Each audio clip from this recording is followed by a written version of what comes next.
The first lie they told inside Waverly House was that I had invited them. The second was that I was too unstable to manage a place that size on my own. My brother stood beneath my staircase with a forged document in his hand and told the caterers, the locksmith, and half the neighbors that this house had always been meant for the real family, not for the daughter who spent every Christmas making herself the victim. My mother nodded beside him, wearing that soft, wounded face she used whenever she wanted cruelty to look like concern. I stayed in the upstairs shadow and let them speak, because every word was landing on camera, every signature was already flagged, and the proof in my folder was waiting for the lights to come on. Welcome back to Revenge Stories. I'm Mara Ellison, 32, and this is the Christmas my family tried to turn my own home into their victory speech. They had forgotten me every holiday for years, but that night, under my roof, their cruelty finally found an audience they could not charm. To understand why I stayed so calm while they stood beneath my chandelier and lied, I have to take you back to the first Christmas I remember feeling invisible. Not because I was missing, but because everyone in my family had learned to look straight through me. I was 6 years old, wearing a red velvet dress my mother had bought on clearance and altered badly at the hem, and I was sitting on the bottom stair while my brother Grant tore through a mountain of wrapping paper in the living room. His name was written on shiny tags, on boxes with bows, on a new sled, on a remote control truck, on a stocking so full it leaned sideways. Mine hung beside his, flat as a napkin. When I touched it, my mother glanced over and said, "Oh, Mara, don't start. Christmas is busy. We'll find something for you later." She said it softly, almost sweetly, as if forgetting your own daughter was a schedule problem, not a choice. My father looked over the top of his coffee mug and said nothing, and Grant, already learning the family language, laughed and told me I could play with his boxes when he was done. That became the pattern of my childhood. Not violence, not screaming, not the kind of cruelty neighbors can hear through walls, but a careful habit of leaving me out and acting surprised when I noticed. At Christmas dinner, my plate was never missing because that would have been too obvious. Instead, I was always assigned to help, which meant I carried dishes from the kitchen until everyone else was seated, and by the time I sat down, the prayer was over, the rolls were gone, and my mother would say, "There you are, sweetheart. We thought you were still busy." In Christmas photos, I was the one holding the camera. In family newsletters, Grant's school awards became paragraphs. My straight A's became a sentence if they appeared at all, and one year my mother wrote, "Our little family of 3 had a beautiful season," then told me I was being dramatic when I circled the number 3 with a blue pen. She said, "You know what I meant," but I did know what she meant. That was the problem. The worst Christmas came when I was 13. I had a solo in the church choir. Nothing grand, just 8 lines in a candlelight service, but I had practiced them for weeks because I wanted one moment where my family had to look at me. My mother promised she would come. My father promised too. Grant complained because there was a hockey game on television, and somehow his complaint became the weather in the house. I stood in the church basement that night in a white robe with itchy sleeves, peeking through the curtain every few minutes, watching the pews fill with parents, grandparents, neighbors, people who had remembered children who were not even theirs. My family never arrived. I sang anyway. My voice shook on the first line and steadied on the second because I understood, in that cold little church with wax dripping onto paper cups, that nobody was coming to rescue my heart from the embarrassment of hoping. When I got home, the house smelled like popcorn and hot chocolate. Grant was on the couch. My father was asleep in his chair. My mother frowned at the clock and said, "Was that tonight?" Then she touched my shoulder like a nurse checking a fever and added, "Mara, you should have reminded us twice. You know how your brother gets during the holidays." There was a small locked cabinet in my mother's bedroom that explained more than I understood at the time.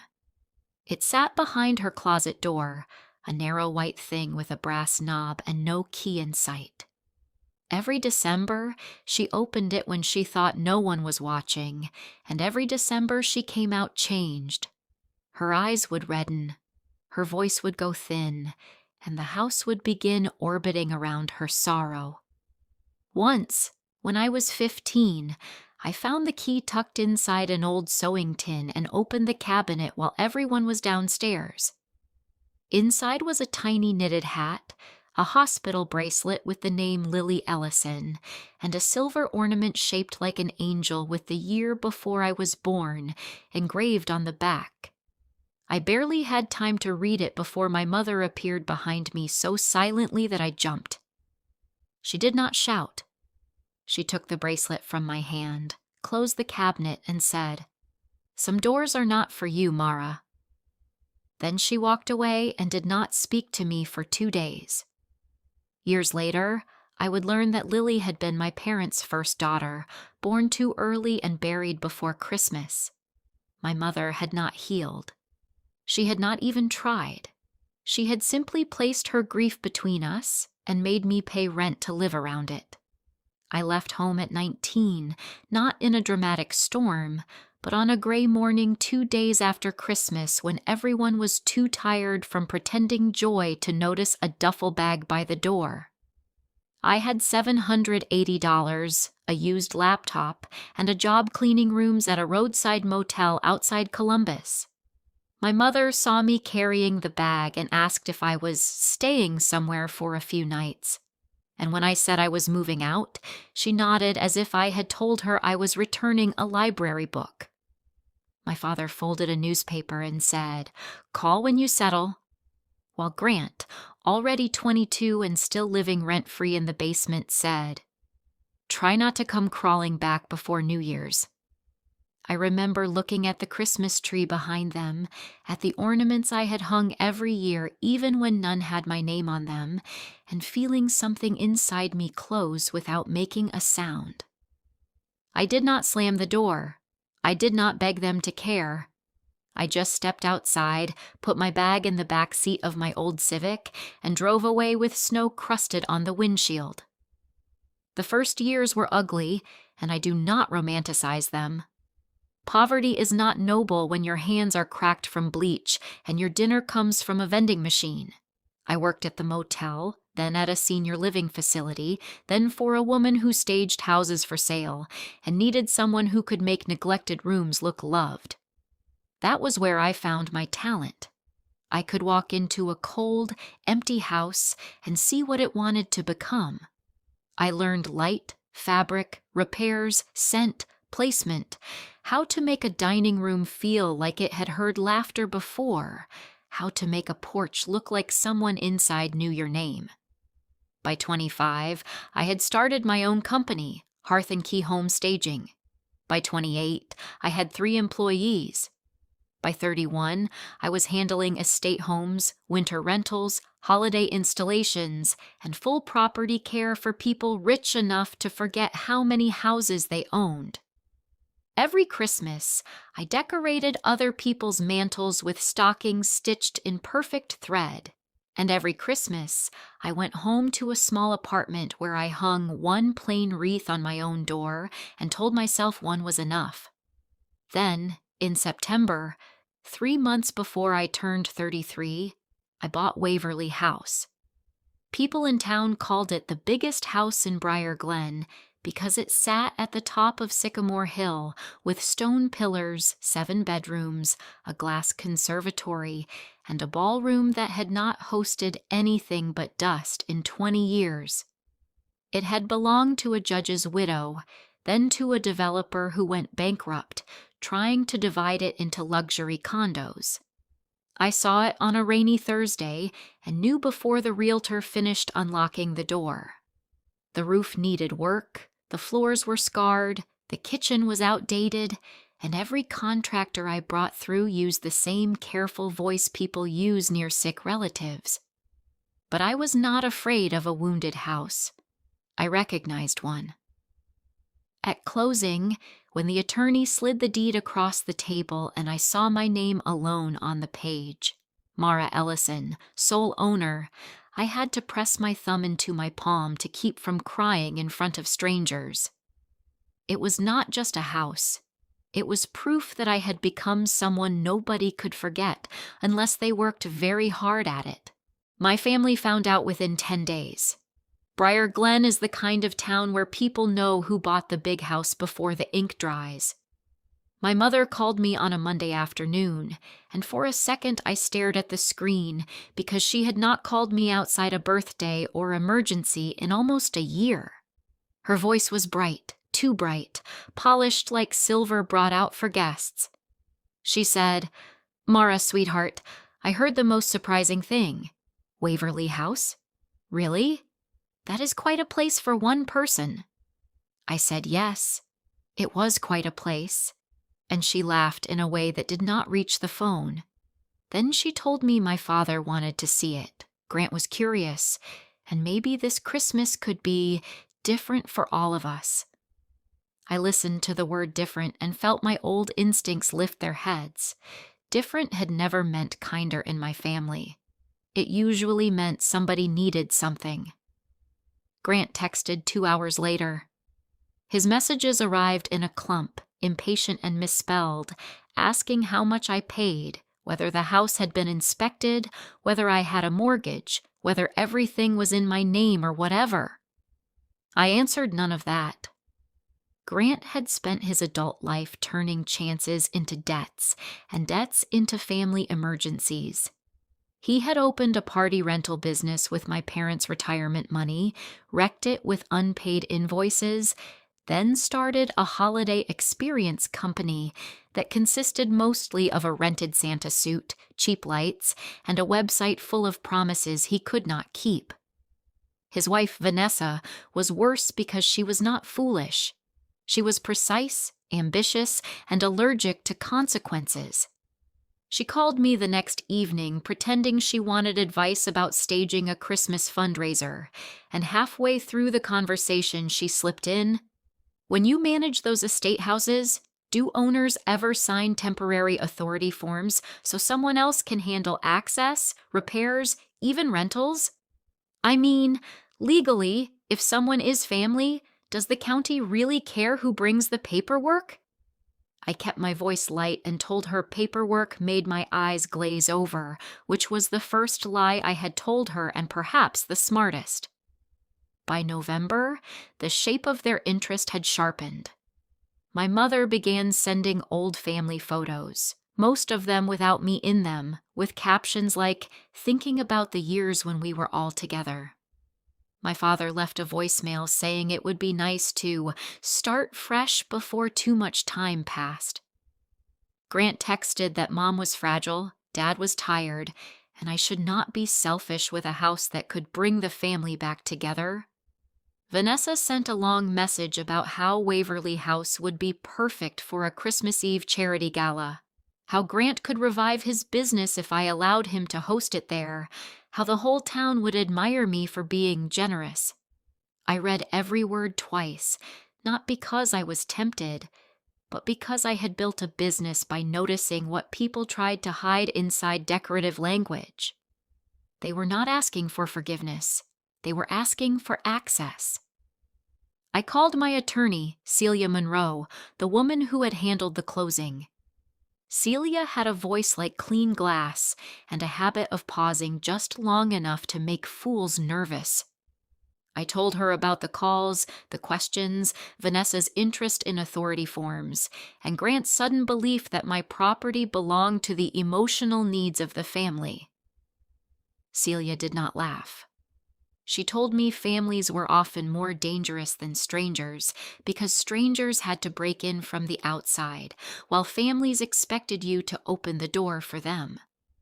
Then she explained property fraud, forged authorizations, false leases, fake powers of attorney, emergency occupancy claims, and all the ways a person could create enough paper confusion to make a rightful owner look like the problem. She helped me enroll in county recording alerts, property watch notifications, and a title monitoring service. She also told me to save everything. Do not confront them with suspicion, she said. Suspicion teaches people to hide. Records teach them nothing until it is too late. So I became warm, distant, and very careful. I let my mother believe her new tenderness was working. I told Grant we could talk after the holidays. I told Vanessa the house still needed repairs and maybe next year would be better. Meanwhile, I saved every message, exported every voicemail, installed cameras inside the front hall, conservatory, kitchen, and side entrance, and gave Celia copies of anything that smelled even faintly like pressure. I also called a retired police captain named Warren Pike, who lived 2 doors down from Waverly House and had hired my company years earlier after his wife died. Warren did not ask for drama. He simply listened, looked at the messages, and said, "People don't ask where your legal authority stops unless they're measuring where theirs can begin." He gave me the number of Detective Elise Ramsey, who specialized in financial crimes and property disputes, and by the first week of December, I had more protection around my house than my family ever put around my heart. The alert came on December 14th at 7:12 in the morning while I was standing barefoot in my kitchen, drinking coffee and watching frost smoke off the garden wall. The subject line was plain enough to be terrifying. Recorded document notice, Waverly House parcel. I opened it and felt my body go cold before my mind caught up. Someone had recorded a limited power of attorney naming Grant Ellison as my temporary property representative. The attached summary claimed I had authorized him to manage access, approve repairs, contract events, and negotiate short-term occupancy at Waverly House while I was traveling for business. My signature sat at the bottom of the scanned page, stiff and wrong, with a notary stamp beside it. I had not signed it. I had not traveled. I had not given my brother authority to water a plant, let alone control the biggest house in town. For a few seconds, I stood there in my own kitchen and understood the particular violence of a forged signature. It is not only theft. It is someone wearing your hand like a glove. Celia moved fast. By noon, she had filed an objection and a fraud notice. By afternoon, Detective Ramsey had opened a report. By evening, Warren had walked the perimeter with me and checked every camera angle. The fake document alone was serious, but Celia warned me that Grant and Vanessa might try to use it quickly before the objection made its way through every system. "They may not need to sell anything today," she said. "They may only need to create the appearance of control. If they host an event, change a lock, sign a vendor, move property inside, or present themselves publicly as managers of the house, they strengthen the lie in front of witnesses who do not know better." I thought about Vanessa's Christmas Eve charity gala, about my mother's sudden wish for family healing, about Grant's failing holiday business, and I knew exactly when they intended to turn my home into their stage. 3 days before Christmas Eve, my mother called and invited me to dinner at their house for the first time in years. She sounded nervous beneath the sweetness, like someone reading from a card she did not fully believe. She said, "I know we have made mistakes, Mara, but Christmas can still bring people back where they belong. Come home this year. Let us be a family again." I looked across my conservatory at the boxes of garland I had not yet hung and asked if Grant and Vanessa would be there. She said of course, then hurried to add that everyone wanted peace. In the background, I heard Vanessa's voice murmur something, and my mother covered the phone too late. I heard enough. Just make sure she stays there until 8. My mother came back on the line and asked if I was still there. I said I was, and I told her I would think about it. After we hung up, I sent the recording to Celia and Detective Ramsey and sat very still for a long time, not because I was surprised, but because old pain has a way of hurting even when you saw the knife coming. On Christmas Eve, Waverly House looked empty from the street. I left the porch lights off, parked my car in Warren Pike's garage, and let the front windows stay dark except for the faint reflection of the town's Christmas lights below the hill. Inside, the house was anything but empty. Detective Ramsey and 2 officers waited in the closed dining room. Warren sat in the library with the security monitor open on his laptop. Celia stood beside the ballroom doors with a folder thick enough to make a liar sweat. And in the conservatory, behind the tall plants and winter dark glass, stood Theo Marland, a local journalist who had been investigating real estate fraud after 3 elderly homeowners in the county nearly lost property to forged documents. I had not invited him because I wanted attention. I invited him because my family had always survived by controlling the room after hurting me, and this time the room would have witnesses they did not choose. At 7:36, the first van climbed Sycamore Hill, then a second. Through the camera feed, I watched Grant get out in a wool coat he could not afford, followed by Vanessa in white gloves, my mother in a burgundy dress, and my father carrying a box of ornaments like he was arriving for a sentimental reunion instead of a crime. A locksmith's truck pulled in behind them, then a catering SUV, then 2 young men in black jackets unloading folded tables. For one almost ridiculous second, I admired the audacity. They had not come quietly to steal a house. They had come decorated. Grant waved papers at the locksmith and said, loud enough for the porch camera to catch every word, that he had full authority from his sister and that she was emotionally unstable but harmless. Vanessa corrected him sharply, saying, "Do not say unstable in front of vendors. Say unavailable."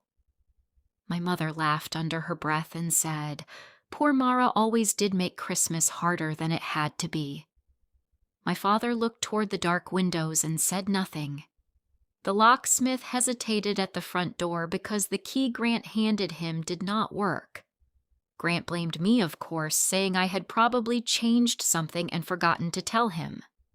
Vanessa produced the forged power of attorney from a leather folder and told the locksmith, in her smoothest public voice, that they were authorized to access and prepare the property for a family-sponsored charity event. The locksmith studied the paper, looked at the grand dark house, and asked if the owner was aware they were entering. Vanessa smiled as if the question bored her and said, "Mara asked us to handle it because she cannot handle pressure. She gets confused, especially around Christmas." There it was, the old family story dressed in legal language. Mara forgets. Mara confuses things. Mara makes Christmas difficult. The same lie they had used to erase me as a child, now upgraded into a tool for stealing my home. When the door opened, they stepped into my front hall carrying garland, boxes, contracts, and confidence. Vanessa immediately began giving orders, telling the caterers where to set up, telling the table crew the ballroom would hold 80 guests, telling Grant to call the photographer and confirm the Ellison family Christmas renewal gala. My mother walked beneath the chandelier with tears in her eyes, not tears for me, but for the picture she had invented of herself as a woman reclaiming her family.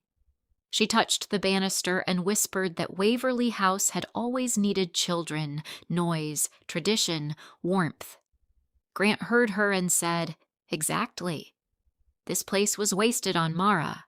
She buys the biggest house in town and sits in it alone like some queen of resentment. My father finally spoke softly, almost pleading, and asked if they should slow down until I arrived. Grant laughed and said, "She is not arriving.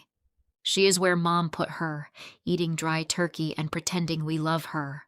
By the time she understands anything, this house will already be ours in every way that matters." I stood in the shadow of the second-floor landing and felt the sentence pass through me without breaking anything. Years earlier, it might have shattered me. At 13, in that church basement, it would have folded me in half. At 19, with my duffel bag at the door, it would have made me drive until I could not see through tears. But at 32, in the house I bought with my own name, my own credit, my own work, it did something cleaner. It confirmed everything. I stepped down the staircase slowly, not hiding anymore, not hurrying either. Vanessa saw me first. Her face changed so quickly it was almost beautiful, from command to calculation to fear. Grant turned with a roll of his eyes, already forming an insult, then saw the phone in my hand and the red recording light reflected in the glass of the framed mirror behind him. I said, "Please keep going. I would hate for the truth to feel interrupted." Nobody moved. The caterers froze beside their silver trays. The locksmith took one step back. My mother pressed a hand to her chest and said my name as if I had appeared at my own funeral. Grant recovered first because men like my brother mistake volume for power. He shouted that I had no right to sneak around, that he had legal authority, that everyone knew I was impossible during Christmas, that he and Vanessa were only trying to save the family from my bitterness. He waved the forged document at me, and for a moment, all I could see was the empty stocking from when I was 6, the church pews from when I was 13, the newsletter with the little family of 3, all of it leading here to my brother standing in my house with my stolen signature in his hand and calling himself generous. Celia opened the ballroom doors before I answered. Detective Ramsey stepped out behind her, badge visible, calm as winter stone. The 2 officers followed, and Warren came from the library carrying the laptop with the live camera feed. Theo Marland moved into the hall with his recorder running, not shoving it into anyone's face, just letting the truth continue to speak for itself. Celia said, "Grant Ellison, the document you recorded on December 14th has been formally challenged as fraudulent, and the property owner has never granted you authority of any kind.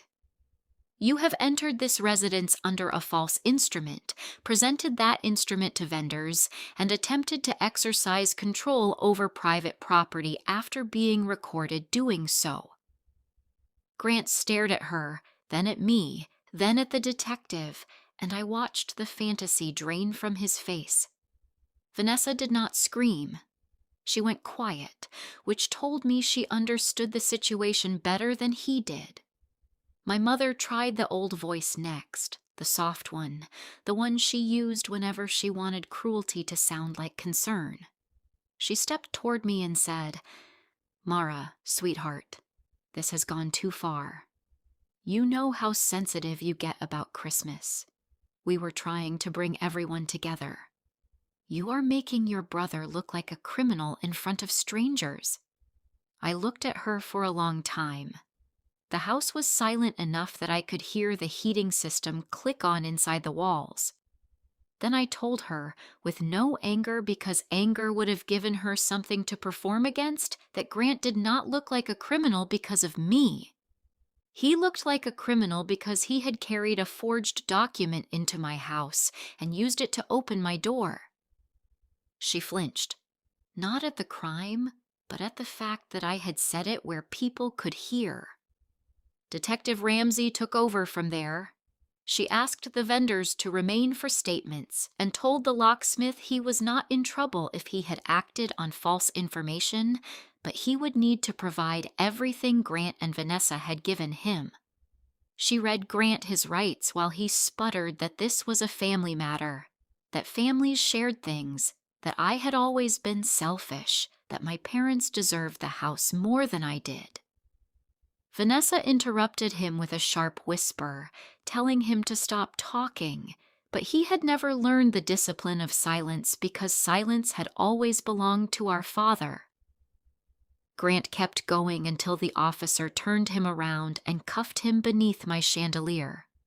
The sound of the metal closing was small, almost delicate, and somehow louder than every Christmas morning I had spent waiting to be remembered. Vanessa was detained too, and when Detective Ramsey mentioned conspiracy, forged notarization, and attempted property fraud, Vanessa's elegance cracked for the first time.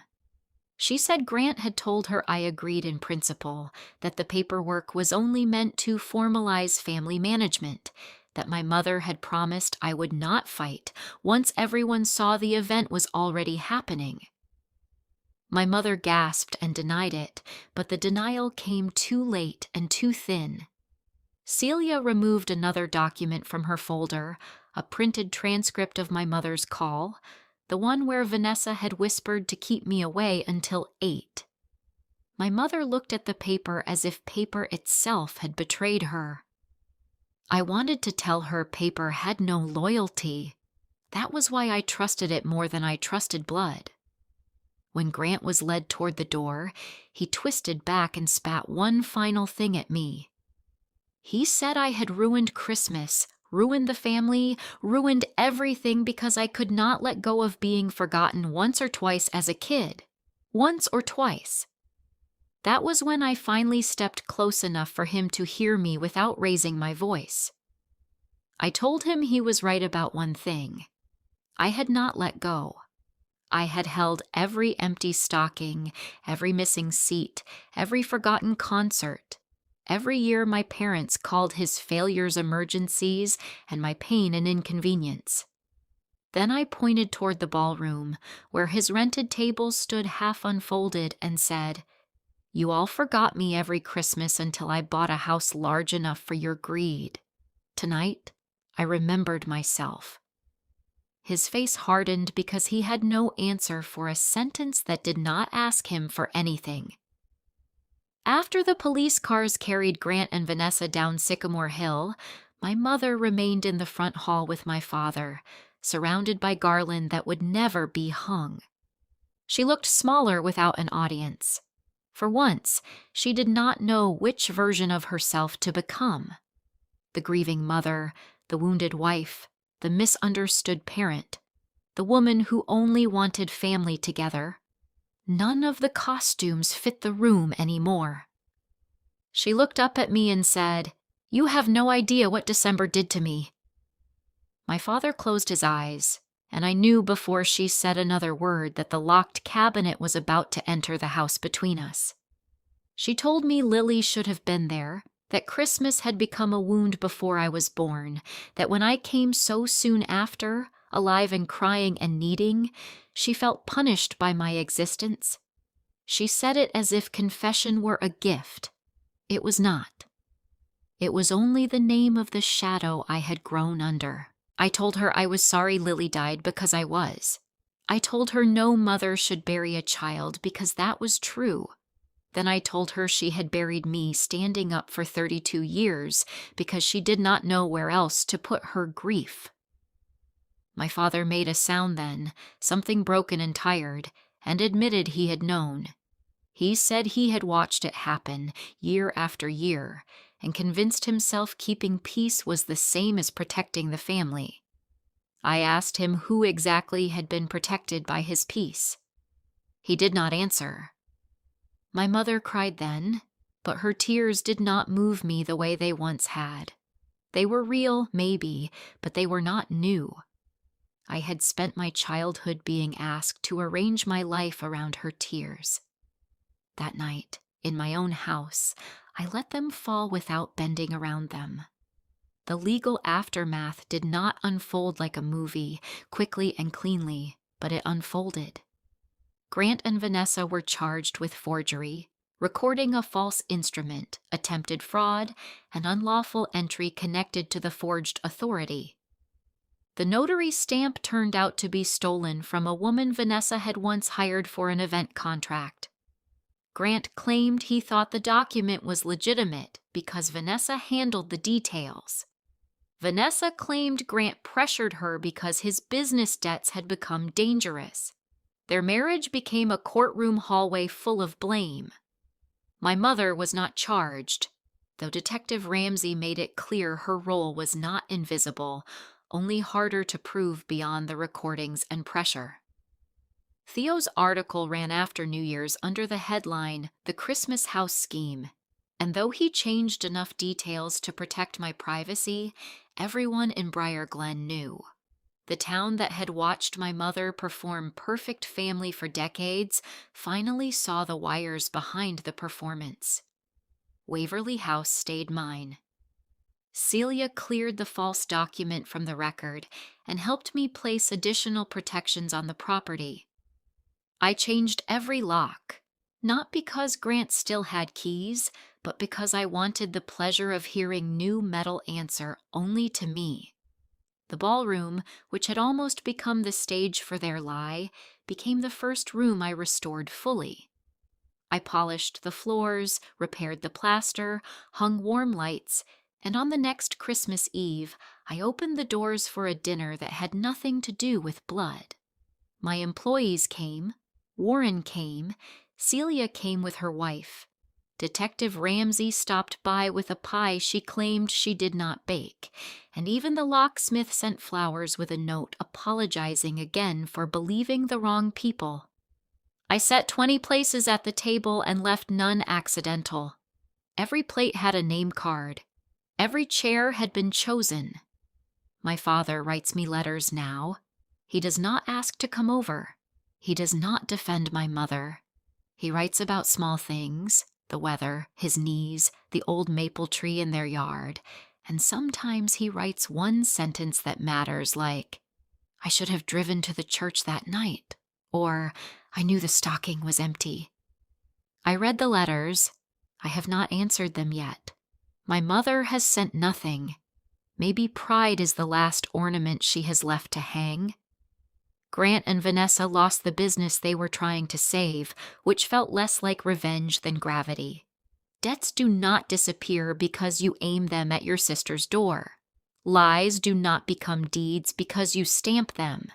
And families do not become entitled to the homes of the children they forgot simply because those children grow strong enough to build something worth stealing. Sometimes people ask whether the house feels lonely. I tell them no. A house is not lonely because one woman owns it. A house is lonely when it is full of people who refuse to see one another. Waverly House knows my footsteps now. It knows the sound of my coffee brewing before sunrise, the scrape of restoration tools, the laughter of people who arrive because they want to, not because a holiday card requires it. On Christmas mornings, I hang a stocking with my own name on it, and I fill it myself without shame. I do not wait for someone else to remember me. I remember me first. So if you have ever been the person left out of the photo, the child whose gift came late, the daughter told she was too sensitive because she noticed an empty space shaped exactly like her, believe me when I say, the day will come when you stop asking for a place in rooms built to erase you. You will build your own room. You will lock your own door. And if the people who forgot you every Christmas show up one night believing your success belongs to them, may you be calm enough to let them speak, smart enough to keep the proof, and brave enough to turn on every light. Commentary time. What makes Mara's story hit so hard is not only the forged document, the locked front door, or the police waiting inside Waverly House. Those are dramatic, yes, and they give the story its revenge pulse. But the real wound begins much earlier, in those quiet Christmas mornings where a child learns that being present is not the same thing as being seen. Mara was not thrown out in one loud, cinematic moment. She was erased in small, polite, socially acceptable ways. Her stocking was not filled. Her concert was forgotten. Her achievements were treated like background noise. Her brother's needs became family emergencies, while her pain became an inconvenience everyone expected her to manage quietly. And that is the kind of betrayal that can live inside a person for decades, because it never gives you one clean scene to point to and say, "There, that was the moment they broke me." It happens through repetition. It happens through omission. It happens when everyone in the room acts normal, while one person is slowly being taught that love has conditions. And let's be honest about Mara's mother for a moment, because her character is uncomfortable in a very real way. She is not written like a simple villain who wakes up every morning plotting evil. She is wounded. She has grief. She lost Lily before Mara was born, and that loss clearly hollowed something out inside her. But grief does not give a parent permission to turn another child into an emotional casualty. That is where this story becomes more than revenge. It becomes a confrontation with the kind of pain families love to excuse because the person causing it has suffered too. How many families do this? How many times does a child get told, "Your mother had a hard life," or "Your father did the best he could," as if those sentences can erase the years that child spent being emotionally starved? Mara's mother may have been broken, but she still made choices. She chose to let one daughter become a shrine and the other become a shadow. That is not healing. That is displacement.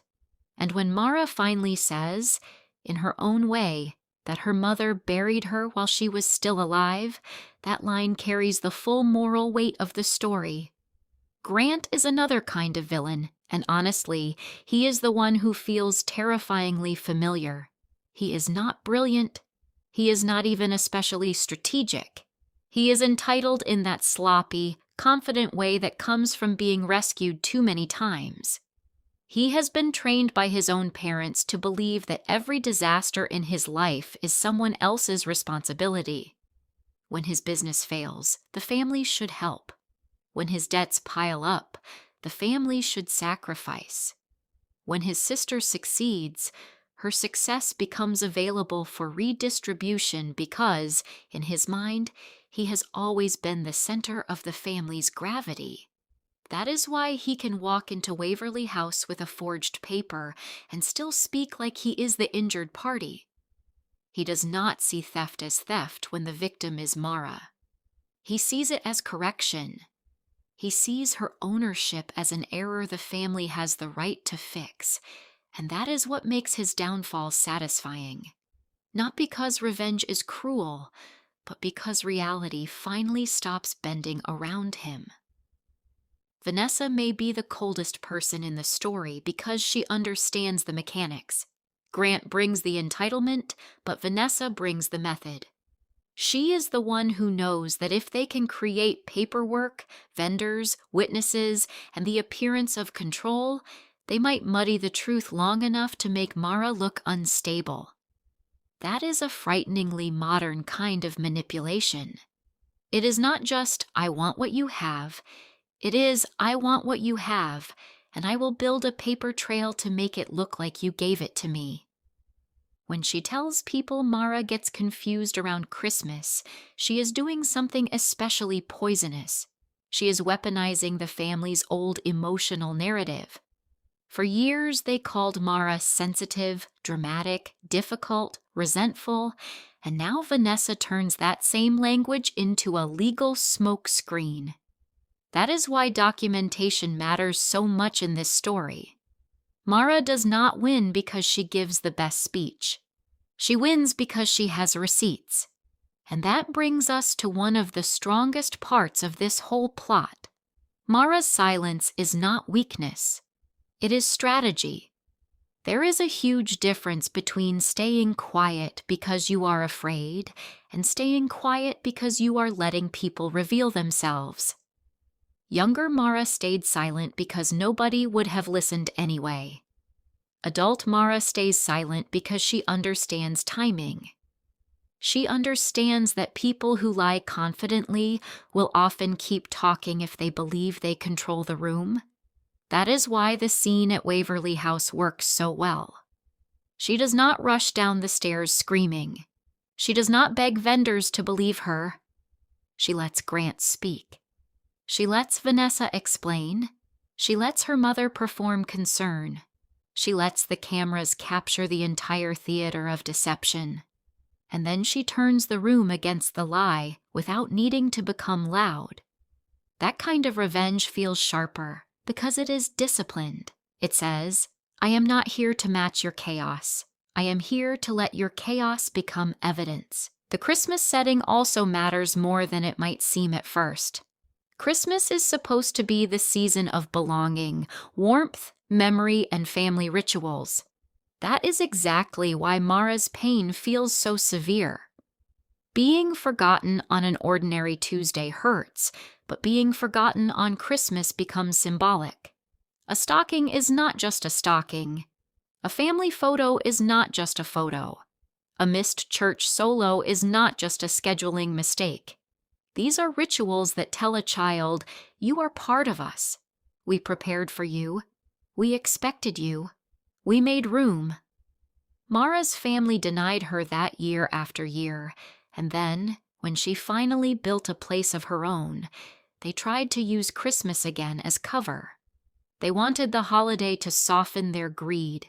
They wanted garland, caterers, music, and a fake charity gala to make their theft look like reconciliation. That contrast is powerful because the same holiday that once exposed Mara's loneliness becomes the stage where she exposes them. I also want to talk about Waverly House as more than property. In this story, the house is practically a character. It represents safety, dignity, independence, and self-authorship. Mara does not buy the biggest house in town because she wants to show off. She buys it because she spent her childhood being treated like a guest in her own family. The house is proof that she no longer needs permission to belong somewhere. Every room says, I earned this. Every lock says, I decide who enters. Every repaired floorboard says, I know how to restore what others neglected. That is why Grant and Vanessa's crime feels so personal. They are not only trying to steal an asset. They are trying to take the one place Mara built as an answer to every Christmas she was made invisible. They are trying to drag her back into the old family order where her needs were negotiable and her achievements belonged to everyone but her. Mara's father is painful in a quieter way. Some viewers may hate him more than the mother because he knew.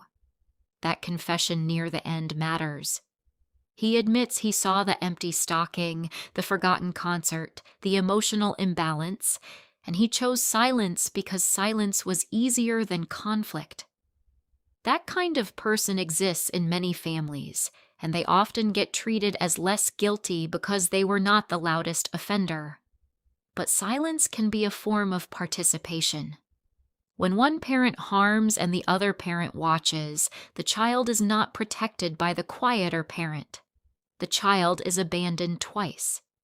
Mara's father may have been gentle, tired, conflict-avoidant, or emotionally weak, but his softness did not save her.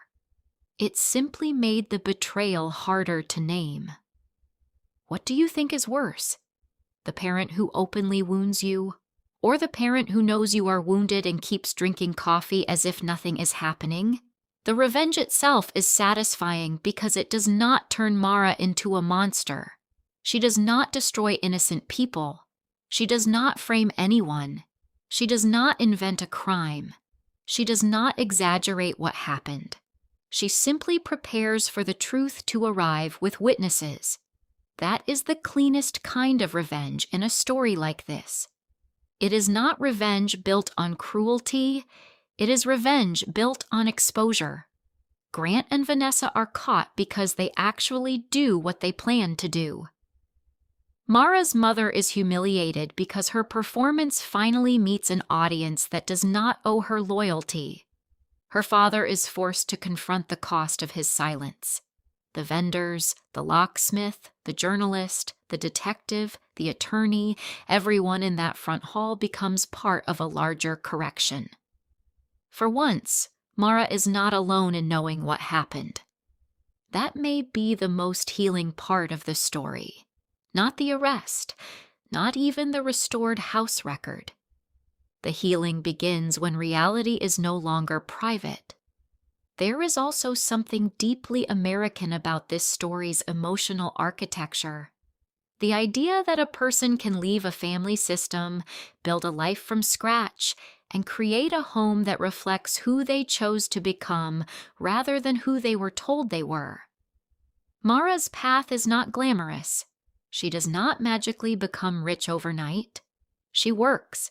She learns houses. She builds a business. She notices details. She becomes capable. That matters because the revenge depends on the very qualities her family ignored.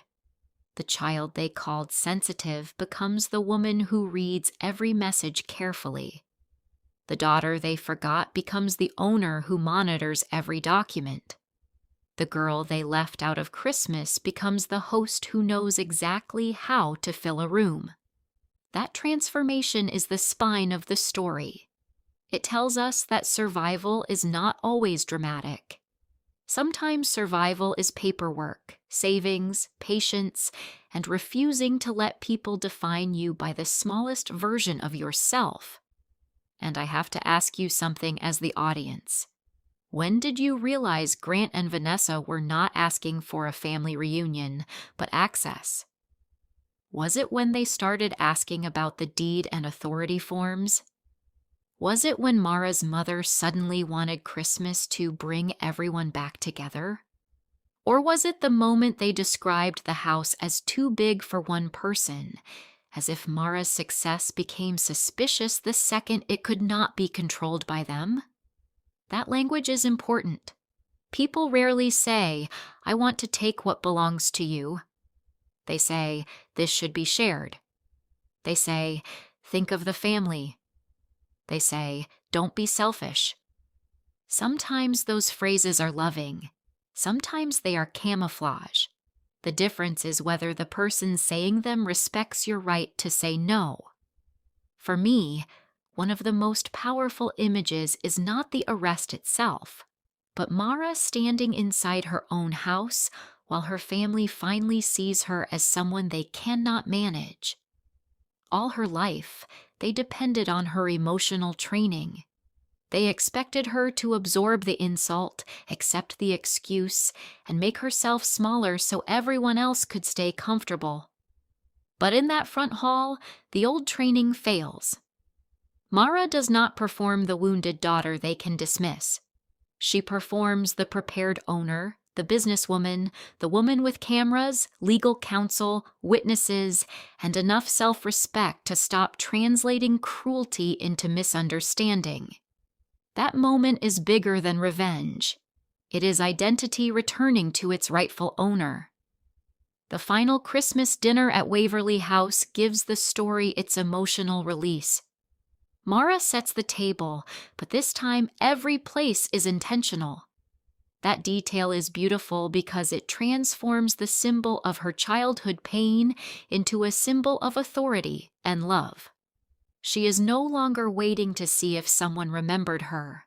She is the one choosing who is welcome. She is not copying her family's old table with different guests. She is creating a new definition of family altogether. Her employees, neighbor, attorney, detective, and friends are not replacements in a desperate sense. They are proof that chosen loyalty can be more honest than inherited obligation. Blood may explain where you came from, but it does not automatically deserve access to where you are going. So here is the question I want you to sit with. Did Mara take revenge, or did she simply stop protecting people from the consequences of their own behavior? Because there is a difference. Many people call it revenge when a quiet person finally tells the truth. They call it cruelty when a patient person finally draws a boundary. They call it betrayal when the person they betrayed stops covering for them. Mara did not create their greed.